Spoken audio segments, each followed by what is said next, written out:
नौगांव असम और मतदाता बने हैं संभल में।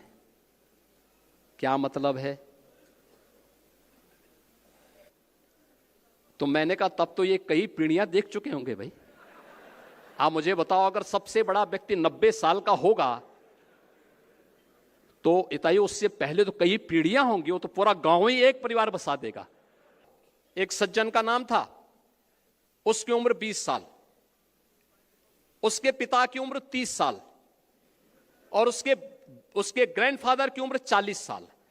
तो मैंने कहा ये कौन नए नमूने आ गए। एक जनपद में वहां की मतदाता सूची में जो एसआईआर के फॉर्म भरे हैं बहुत सारी विरोधियों ने, उसमें कुछ बांग्लादेशियों के भी नाम है।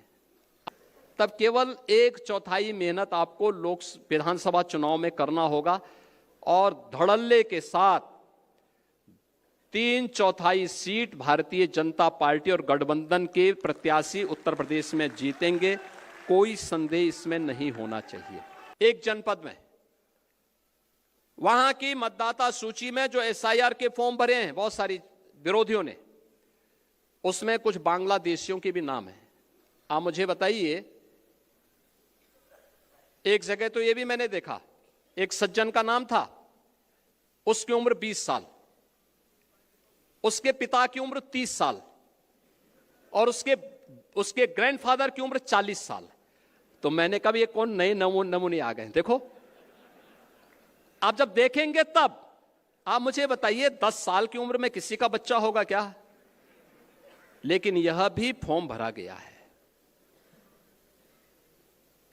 यानी बेटे की उम्र 20 साल, बाप की उम्र 30 साल और उसके ग्रैंडफादर की उम्र 40 साल।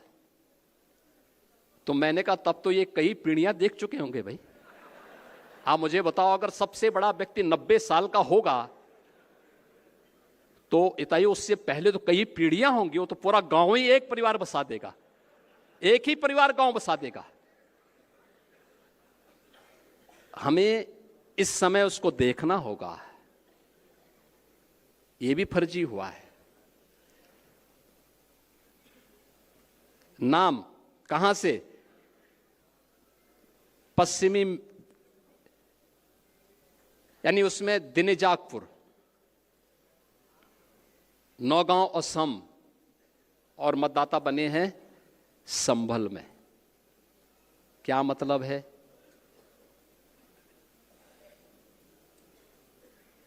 ये अवसर है इस सब फर्जी नाम के लिए आपत्ति करना है। हर बूथ से आपत्ति दर्ज होनी चाहिए फर्जी नामों के लिए।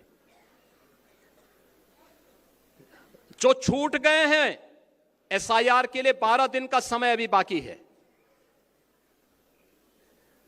जो नए नाम भरने हैं उसके लिए भी आपके पास समय है। जिनके नाम काटने हैं उनके लिए समय है। और इस समय उन फटाफट भरवाइए, आपत्ति करिए। ये इसलिए आवश्यक है कि चुनाव में आपकी मेहनत 3/4 इस एसआईआर की सूची रिफाइंड हो जाएगी।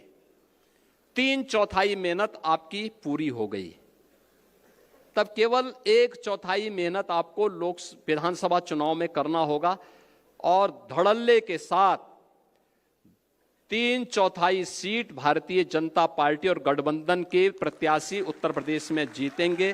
कोई संदेह इसमें नहीं होना चाहिए।